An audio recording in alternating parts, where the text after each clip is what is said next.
పరిటాల రవి అనే వ్యక్తి అంట కిడ్నాప్ చేసి నన్ను కొట్టించేసి గుండు కొట్టించారని చెప్పి ఒక అంటే నన్ను నిజంగా ఒకరు అలా చేస్తే చేతగాని వాజమ్మని అనుకుంటున్నారా వీళ్ళందరూ? మనం ప్రతిరోజు ఎన్నో విషయాల గురించి వింటూ ఉంటాం, కానీ విన్న విషయం నిజమో కాదో అనేది కూడా నిర్ధారించుకోకుండా ఆ విషయాన్ని అందరితో పంచుకుంటాం. అలా ఎక్కడో ఎవరో ఆలోచన నుంచి పుట్టిన కొన్ని విషయాలు ప్రజల్లో నిలిచిపోతాయి. మరీ ముఖ్యంగా సెలబ్రిటీల గురించి వచ్చే పుకార్లైతే ప్రజలను పనిగట్టుకుని మాట్లాడేలా చేస్తాయి. కొన్నిసార్లు సమయం గడిచే కొద్దీ ఆ పుకార్లు ప్రజల నుంచి దూరం అవుతాయి. కానీ కొన్ని పుకార్లు మాత్రం సంవత్సరాలు గడుస్తున్నా ఇంకా ప్రజలు చర్చించుకుంటూనే ఉంటారు. సామాన్యుల జీవితాల్లో ఏదైనా జరిగితే పోటీపడి మాట్లాడే సమాజం సెలబ్రిటీల జీవితాల గురించి మాట్లాడకుండా ఉంటుందా? కాబట్టి సమాజంలో కొన్ని విషయాల పట్ల నిజాలు అబద్ధాలు అనేవి అనవసరం. కేవలం ఆ విషయంతో సంబంధం ఉన్న వ్యక్తుల జీవితాలు మాత్రమే వారికి అవసరం. అలా మన రాష్ట్రంలో గత 20 సంవత్సరాల నుంచి ప్రజలు చర్చించుకునే ఒక సున్నితమైన అంశం పరిటాల రవి గారికి పవన్ కళ్యాణ్ గారికి మధ్య ఉన్న వివాదం. ఈ వివాదం గురించి చాలా చర్చలు జరిగాయి. ఏకంగా నేషనల్ న్యూస్ పేపర్లు సైతం దీని గురించి వార్తలు రాసి ఈ వివాదం మీద మరింత ఆసక్తిని కలిగించాయి. కాబట్టి అసలు పరిటాల రవికి పవన్ కళ్యాణ్కి మధ్య నిజంగానే గొడవ జరిగిందా? పరిటాల రవి పవన్ కళ్యాణ్కి గుండు కొట్టించాడు అనే విషయంలో నిజం ఉందా లేదా? అసలు 20 సంవత్సరాలు గడిచినా కూడా ఈ వివాదం గురించి ఎందుకు తరచుగా వార్తలు వస్తున్నాయి అనే ఈ విషయాల గురించే ఈ వీడియోలో మాట్లాడబోతున్నాను. ఈ విషయంపై పూర్తి క్లారిటీ అనేది ఈ వీడియో మీకు అందిస్తుంది. సో అస్సలు మిస్ కాకండి. అండ్ ఇలాంటి మరెన్నో ఇన్ఫర్మేటివ్ వీడియోస్ని మీ కొరకు తెచ్చేందుకు మీ సపోర్ట్గా ఈ వీడియోకి జస్ట్ లైక్ చేయండి చాలు. సో ఇక లేట్ చేయకుండా let's get into the video.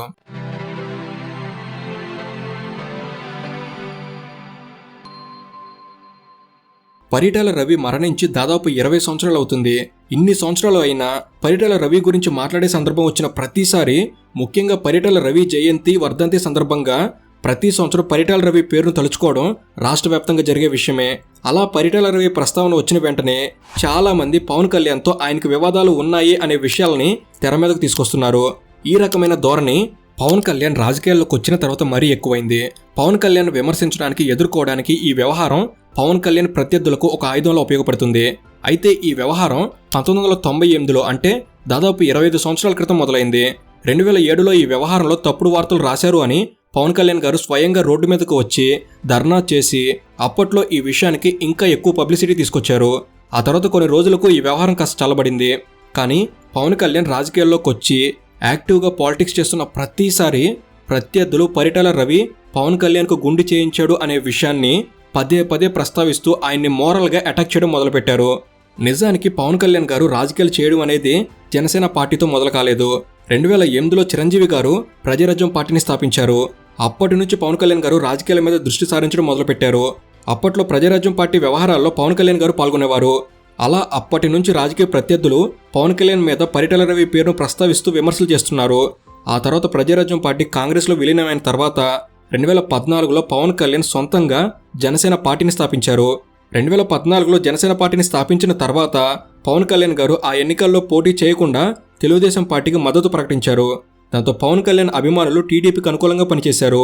దాంతో పవన్ కళ్యాణ్ తీసుకున్న నిర్ణయం తప్పు అని ప్రజల్లో నిరూపించడానికి అప్పట్లో వైఎస్ఆర్ కాంగ్రెస్ పార్టీ పరిటాల రవి వ్యవహారాన్ని ప్రస్తావించింది. అంటే పరిటాల రవి తెలుగుదేశంలో ఎమ్మెల్యేగా, మంత్రిగా పనిచేసిన వ్యక్తి కావడంతో పరిటాల రవితో పవన్ కళ్యాణ్కి విభేదాలు ఉన్నాయని ప్రచారం చేసి అలా గతంలో ఏ పార్టీ వ్యక్తితో అయితే విభేదాలు ఉన్నాయో మళ్ళీ ఆ పార్టీతో ఎన్నికల్లో పొత్తు పెట్టుకోవడం పవన్ కళ్యాణ్ చేస్తున్న తప్పు అని ప్రజలను నమ్మించే విధంగా వైఎస్ఆర్ కాంగ్రెస్ పార్టీ ఈ వ్యవహారాన్ని ప్రస్తావించింది. ఆ తర్వాత 2019 ఎన్నికల్లో జనసేన పార్టీ తెలుగుదేశం పార్టీతో విభేదించి కమ్యూనిస్టు పార్టీలతో పొత్తు పెట్టుకుంది. ఆ ఎన్నికల్లో పవన్ కళ్యాణ్ మీద రాజకీయ ప్రత్యర్థులు విమర్శలు చేసినా ఇలా వ్యక్తిగతంగా పవన్ కళ్యాణ్ని పెద్దగా విమర్శించలేదు. ఇక 2019 ఎన్నికల్లో వైఎస్ఆర్ కాంగ్రెస్ పార్టీ అధికారంలోకి వచ్చింది. అధికార తెలుగుదేశం పార్టీ ప్రతిపక్ష పార్టీగా మారింది. జనసేన కేవలం ఒక్క ఎమ్మెల్యే సీటును మాత్రమే దక్కించుకోగలిగింది. కానీ ఆ ఎన్నికల్లో రాజకీయ పార్టీలకు, ప్రజలకు పవన్ కళ్యాణ్ రాజకీయంగా ఎలాంటి ప్రభావం చూపగలడో అన్న విషయం అర్థమైంది. అంటే పవన్ కళ్యాణ్ ఒంటరిగా పోటీ చేసి ఎన్నికల్లో గెలవలేకపోవచ్చు, కానీ పవన్ కళ్యాణ్ మద్దతు ఉంటే మాత్రం ఆ పార్టీ ఎన్నికల్లో ఖచ్చితంగా గెలుస్తుందని తెలుగుదేశం భావించింది. మరోవైపు అధికార వైఎస్ఆర్ కాంగ్రెస్ పార్టీ పవన్ కళ్యాణ్ ఒంటరిగా పోటీ చేస్తే రాష్ట్రంలో ఓట్ల చీలిక జరిగి మళ్ళీ వైఎస్ఆర్ కాంగ్రెస్ పార్టీ అధికారంలోకి వస్తుందని భావిస్తుంది. ఇక జనసేన మాత్రం ఒంటరిగా పోటీ చేసి ఎన్నికల్లో ఓడిపోవడం కంటే గెలవగలిగిన పార్టీతో పొత్తు పెట్టుకుని అధికారాన్ని సాధించడం ముఖ్యమని భావిస్తుంది. కాబట్టి జనసేన పార్టీ 2024 ఎన్నికలు వచ్చేసరికి గతంలో విభేదించిన తెలుగుదేశం పార్టీతో మళ్లీ పొత్తు పెట్టుకునే ప్రయత్నం మొదలుపెట్టింది. పవన్ కళ్యాణ్ గారు తీసుకున్న ఈ నిర్ణయం అధికార వైఎస్ఆర్ కాంగ్రెస్ పార్టీకి కాస్త కష్టంగా మారింది. దాంతో అధికార వైఎస్ఆర్ కాంగ్రెస్ పార్టీ పవన్ కళ్యాణ్ మీద మళ్లీ వ్యక్తిగత విమర్శలు మొదలుపెట్టింది. తెలుగుదేశం పార్టీ గతంలో పరిటాల రవి గారికి సముచిత స్థానం కల్పించింది. రాజకీయంగా పరిటాల రవి ఎదగడానికి సహాయపడింది. 2004లో పరిటాల రవి తెలుగుదేశం ఎమ్మెల్యేగా ఉన్నప్పుడే హత్యకు గురయ్యారు. పరిటాల రవి మరణించిన తర్వాత కూడా తెలుగుదేశం పార్టీ పరిటాల రవి భార్య పరిటాల సునీత గారికి ఎమ్మెల్యే టికెట్ ఇచ్చి రాజకీయంగా ప్రోత్సహించింది. ఆ తర్వాత పరిటాల సునీత గారికి 2014లో మంత్రి పదవి కూడా దక్కింది. అలా పరిటాల కుటుంబానికి తెలుగుదేశం పార్టీతో మంచి సంబంధాలు ఉన్నాయి. కాబట్టి పవన్ కళ్యాణ్ అవమానించిన పరిటాల రవిని ప్రోత్సహించిన తెలుగుదేశం పార్టీకి పవన్ కళ్యాణ్ మద్దతు ఇవ్వడం సరైన పద్ధతి కాదు అని ప్రజలు నమ్మే విధంగా పవన్ కళ్యాణ్కి గతంలో పరిటాల రవి గుండు చేయించాడు అని వైఎస్ఆర్ కాంగ్రెస్ పార్టీ ఎమ్మెల్యే మంత్రులు విమర్శించడం మొదలుపెట్టారు. ఇక 2022లో టాలీవుడ్ సినిమా హీరోలు ఆంధ్రప్రదేశ్ ముఖ్యమంత్రి వైఎస్ జగన్మోహన్ రెడ్డి గారిని కలిశారు. ఆ సమయంలో చిరంజీవి గారు ఆంధ్రప్రదేశ్ ముఖ్యమంత్రిని చేతులు జోడించి వేడుకుంటున్నట్లుగా మాట్లాడాడు. ఈ విషయం మీద పవన్ కళ్యాణ్ గారు ప్రభుత్వాన్ని విమర్శించాడు. చిరంజీవి స్థాయి వ్యక్తికి అవమానం జరిగింది అని ఆ వ్యవహారంలో వైఎస్ఆర్ కాంగ్రెస్ మంత్రులు స్పందిస్తూ పవన్ కళ్యాణ్కి పరిటాల రవి గుండు కొట్టినప్పుడే చిరంజీవికి అసలైన అవమానం జరిగింది అని మీడియా ముందు మాట్లాడారు. ఆ తర్వాత 2023 జూన్లో పవన్ కళ్యాణ్ కాకినాడ వెళ్లి అక్కడ స్థానిక ద్వారంపూడి చంద్రశేఖర్ రెడ్డి మీద రాజకీయ విమర్శలు చేస్తే చంద్రశేఖర్ రెడ్డి మాత్రం పవన్ కళ్యాణ్కు పరిటాల రవి గుండు కొట్టాడు అని వ్యక్తిగత విమర్శలు చేశాడు.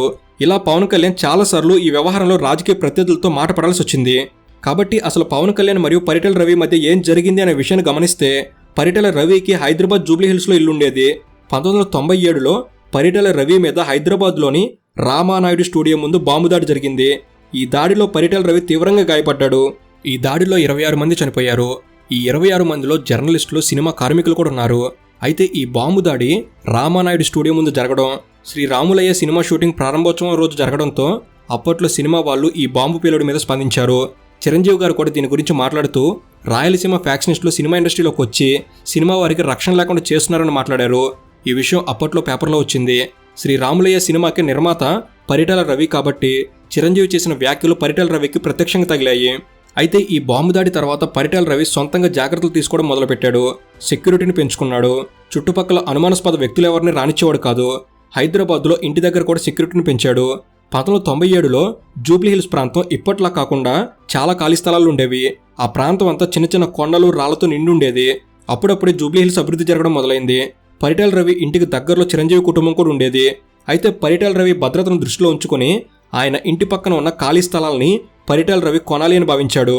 అయితే పరిటాల రవి ఇంటి పక్కన జగ్గారావు అనే నటుడికి స్థలం ఉంది. ఆ స్థలాన్ని జగ్గారావు అప్పటికే చిరంజీవి గారికి అమ్మడానికి అగ్రిమెంట్ చేసుకున్నాడు. కానీ జగ్గారావు ఆ స్థలాన్ని చిరంజీవికి ఇంకా అమ్మలేదు. అయితే పరిటాల రవి ఆ స్థలాన్ని కొనాలి అని ఆయన బావ కృష్ణారావు అనే వ్యక్తికి చెప్పాడు. దాంతో పరిటాల రవి బావ కృష్ణారావు ఆ స్థలం కొనడానికి జగ్గారావుని సంప్రదించగా జగ్గారావు ఈ స్థలాన్ని ఇప్పటికే చిరంజీవి గారు కొనడానికి కొంత డబ్బు ఇచ్చారని చెప్పాడు. దాంతో ఈ వ్యవహారం చిరంజీవి దగ్గరకు వెళ్ళింది. చిరంజీవి అప్పట్లో షూటింగ్లో బిజీగా ఉండటంతో ఆయన తమ్ముడు నాగబాబు కృష్ణారావుతో మాట్లాడడం జరిగింది. కానీ అప్పటికే ఆ స్థలాన్ని పవన్ కళ్యాణ్ ఉపయోగించడం మొదలుపెట్టాడు. అయితే ఈ స్థలంలో పరిటాల రవి మనుషులు పవన్ కళ్యాణ్తో మాట్లాడడం జరిగింది. ఎక్కడా కూడా ఈ వ్యవహారంలో పరిటాల రవి స్వయంగా ఇన్వాల్వ్ అయ్యిందే లేదు. కాబట్టి కనీసం పవన్ కళ్యాణ్ పరిటాల రవిని కలిసింది కూడా లేదు. మొత్తం వ్యవహారం పరిటాల రవి బావ కృష్ణారావు ఇంకొందరు పరిటాల రవి అనుచరులు డీల్ చేశారు. అయితే పరిటాల రవి మనుషులు పవన్ కళ్యాణ్తో మాట్లాడడంతో పవన్ కళ్యాణ్తో ఉండే కొందరు భయపడిపోయారు. పరిటాల రవి మనుషులు అంటే ఫ్యాక్షనిస్టులు అనే పేరు ఉంది. కాబట్టి పవన్ కళ్యాణ్ పక్కన ఉండే వ్యక్తులు కంగారు పడి ఈ విషయాన్ని చిరంజీవికి వెంటనే ఫోన్ చేసి చెప్పారు. పరిటాల రవి మనుషులు పవన్ కళ్యాణ్ చుట్టుముట్టారు అని, గొడవ జరిగేలా ఉందని చెప్పడం జరిగింది. దాంతో చిరంజీవి గారు అప్పటి తెలుగుదేశం నాయకుల ద్వారా పరిటాల రవితో మాట్లాడడం జరిగింది. వెంటనే పరిటాల రవి కూడా చిరంజీవితో మేము ఎవరిని బెదిరించడం లేదు అని ఎవరో కొందరు కంగారు పడి ఇలా చెప్పారని చెప్పగా అక్కడితో అంతా సద్దుమణిగింది. ఆ తర్వాత ఆ స్థలాన్ని పరిటాల రవి గారు కొనుక్కోవడం కూడా జరిగింది. అయితే ఈ వ్యవహారంలో అసలు జరిగిన విషయం కాకుండా పరిటాల రవితో పవన్ కళ్యాణ్కి స్థలం విషయంలో గొడవ జరిగిందని పుకార్లు మొదలయ్యాయి. అయితే ఈ వ్యవహారం జరుగుతున్నప్పుడు పవన్ కళ్యాణ్ గుండు కొట్టించుకుని ఉన్నాడు. దాంతో పరిటాల రవినే పవన్ కళ్యాణ్కి గుండు కొట్టించాడు అనే పుకార్లు పుట్టాయి. అయితే గతంలో పరిటాల రవి మీద జరిగిన బాంబు దాడి వ్యవహారంలో చిరంజీవి పరిటాల రవికి వ్యతిరేకంగా మాట్లాడి ఉండటంతో అందరూ ఈ తప్పుడు సమాచారం నమ్మారు. ఈ విషయం కాస్త చిరంజీవి కుటుంబ సభ్యుల దాకా వెళ్ళింది. ఆ సమయంలో పవన్ కళ్యాణ్ తమ్ముడు సినిమా షూటింగ్లో ఉన్నాడు. ఈ విషయాన్ని చిరంజీవి ఫ్యామిలీ మరియు పరిటాల రవి పెద్దగా సీరియస్గా తీసుకోలేదు. పుకార్లను విని పట్టించుకోకుండా వదిలేశారు. ఇలా చిరంజీవి ఫ్యామిలీ మరియు పరిటాల రవి ఈ వ్యవహారంలో సైలెంట్గా ఉండటంతో పుకార్లు మరింత వ్యాపించాయి. ఆ రోజుల్లో కేవలం పత్రికలు మాత్రమే ఉన్నాయి, సోషల్ మీడియా లేదు. కాబట్టి ఈ పుకార్లు కూడా అంతలా ప్రజల్లోకి వెళ్ళలేదు. కానీ ఈ వ్యవహారం జరిగిన 8 సంవత్సరాలకి అంటే 2007లో అప్పటికే పరిటాల రవి మరణించిన 3 సంవత్సరాలు గడిచిన తర్వాత డెక్కన్ క్రొనికల్ పేపర్లో దీని గురించి వార్త వచ్చింది. డెక్కన్ క్రొనికల్ అంటే జాతీయ స్థాయిలో చాలా క్రెడిబిలిటీ ఉన్న పత్రిక. అప్పట్లో డెక్కన్ క్రొనికల్కి చాలా వాల్యూ ఉండేది. దాంతో అంత పెద్ద నేషనల్ న్యూస్ పేపర్లో పరిటాల రవి పవన్ కళ్యాణ్కి గుండు కొట్టించాడు అనే వార్త రావడంతో ఈ వ్యవహారం మీద పెద్ద దుమారం రేగింది. ఈ వార్త డెక్కన్ క్రొనికల్లో వచ్చిన వెంటనే 2007 ఏప్రిల్ 22న పవన్ కళ్యాణ్, నాగబాబు, అల్లు అరవింద్ హైదరాబాద్లోని డెక్కన్ క్రొనికల్ ఆఫీస్ వద్ద అభిమానులతో కలిసి ధర్నా చేశారు. డెక్కన్ క్రొనికల్ న్యూస్ పేపర్ తప్పుడు వార్తలు రాసి పవన్ కళ్యాణ్ పరువుకు భంగం కలిగేలా చేసింది అని నాగబాబు, పవన్ కళ్యాణ్ మరియు అల్లు అరవింద్ ఆరోపించారు. అంతేకాకుండా పవన్ కళ్యాణ్ ఆ రోజు మీడియాతో మాట్లాడుతూ పరిటాల రవిని తాను కనీసం ఎప్పుడు చూడలేదు అని, డెక్కన్ క్రొనికల్ కావాలనే తన అభిమానులు పరిటాల రవి మీద ద్వేషం పెంచుకునే విధంగా ఇలాంటి వార్తలు రాసింది అని క్లారిటీ ఇచ్చాడు. అయితే 1999లో పరిటాల రవికి చిరంజీవి ఫ్యామిలీకి స్థలం లావాదేవీ జరిగినప్పుడు పవన్ కళ్యాణ్ కేవలం 4 సినిమాలు మాత్రమే చేశాడు. కానీ డెక్కన్ క్రొనికల్లో తప్పుడు వార్త వచ్చినప్పుడు అంటే 2007 కల్లా 12 సినిమాలు చేసి ఇండస్ట్రీలో పేరుని, అభిమానుల్ని సంపాదించాడు. దాంతో టాలీవుడ్లో ఒక పెద్ద హీరో, అంతేకాక చిరంజీవి ఫ్యామిలీలో ముఖ్యమైన వ్యక్తులు ఒక నేషనల్ న్యూస్ పేపర్ ముందు ధర్నా చేయడం అప్పట్లో సంచలనం అయ్యింది. అలా ఈ వార్త గురించి ఇంకా ఎక్కువ మందికి తెలిసింది. దాంతో ప్రజలు జరిగిన అసలు విషయం గురించి పూర్తిగా తెలుసుకోకుండా డెక్కన్ క్రొనికల్లో వచ్చిన వార్త గురించి ఎక్కువగా మాట్లాడుకున్నారు. అలా అసలు విషయం పక్కకు పోయింది. అయితే డెక్కన్ క్రొనికల్ ఆఫీస్ ముందే ఈ వివాదానికి బ్రేక్ వేసే ప్రయత్నం మెగా ఫ్యామిలీ చేసింది. అల్లు అరవింద్ కూడా డెక్కన్ క్రొనికల్ మీద పరువు నష్టం కేసు పెడతామని హెచ్చరించాడు. అలా ఈ వివాదం అక్కడితో ముగిసింది. కానీ తప్పుడు వార్తలు మాత్రం ప్రజల్లోకి వెళ్ళిపోయాయి. అయితే ఈ వ్యవహారాన్ని ఖండించడానికి 2007లో పరిటాల రవి బ్రతికిలేడు. పరిటాల రవి హత్య జరిగిన తర్వాత పరిటాల రవి కుటుంబం, ఆయన మనుషులందరూ అజ్ఞాతంలోకి వెళ్ళిపోయారు. కాబట్టి ఈ వ్యవహారంలో మాట్లాడడానికి పరిటాల రవి తరపున ఎవరు అందుబాటులో లేరు. దాంతో కొంతమంది పరిటాల సునీత గారి కుటుంబం ఎందుకు స్పందించట్లేదు అని అతిగా ఆలోచించి కొంతవరకు ఈ పుకార్లను బతికించే ప్రయత్నం చేశారు. అలా తప్పుడు వార్తలను ఆధారంగా చేసుకుని ఇప్పటికీ పవన్ కళ్యాణ్ విమర్శించడానికి ప్రత్యర్థులు ఈ వ్యవహారాన్ని తెర మీదకు తీసుకొస్తూనే ఉన్నారు. నిజానికి 2018 నవంబర్లోనే పవన్ కళ్యాణ్ గారు ఈ వ్యవహారం మీద అనంతపురంలో జరిగిన జనసేన పార్టీ మీటింగ్లో బహిరంగంగా మాట్లాడారు. పరిటాల రవి అనే ఎమ్మెల్యే నాకు గుండు కొట్టించారట, అసలు పరిటాల రవిని కనీసం నేను ఎప్పుడు చూడలేదని చెప్పారు. అప్పట్లో టీడీపీ వాళ్ళు కావాలని తన మీద తప్పుడు ప్రచారం చేశారు అని పవన్ కళ్యాణ్ ఆరోపించాడు. అలా పవన్ కళ్యాణ్ మాట్లాడిన వెంటనే అప్పట్లో మంత్రిగా ఉన్న పరిటాల సునీత కూడా స్పందించారు. పరిటాల రవి గుండు కొట్టించేంత మూర్ఖుడు కాదు అని చెప్పి ఈ వ్యవహారానికి ఒక స్పష్టత ఇచ్చారు. అలా 1999లో జరిగిన స్థలం లావాదేవీ గురించి 2007లో తప్పుడు వార్తలు రాయిగా అప్పుడే దీని గురించి పవన్ కళ్యాణ్ గారు క్లారిటీ ఇచ్చినా కూడా పట్టించుకోకుండా ప్రత్యర్థులు ఇంకా ఈ వ్యవహారాన్ని ప్రస్తావిస్తూ విమర్శలు చేస్తున్నారు. అయినా 2018లో కూడా మళ్ళీ దీని గురించి స్వయంగా పవన్ కళ్యాణ్ మరియు పరిటాల సునీత గారు మాట్లాడి ఖండించినా కూడా 2023లో కూడా పవన్ కళ్యాణ్ విమర్శించడానికి ఈ అంశాన్ని ఉపయోగించుకుంటున్నారు. కాబట్టి ప్రజలు ఇలాంటి సున్నితమైన విషయాలు విన్నప్పుడు నిజాలు తెలుసుకుని స్పందించడం మంచిది. అసలు 1999లో పరిటాల రవి గారికి అధికార పార్టీ ఎమ్మెల్యే ఫ్యాక్షనిస్ట్ అనే పేరు ఉంది. అలాగే పవన్ కళ్యాణ్ సినిమాల్లోకి వచ్చి అప్పటికి 4 సినిమాలు చేశారు, హీరోగా గుర్తింపు పొందారు.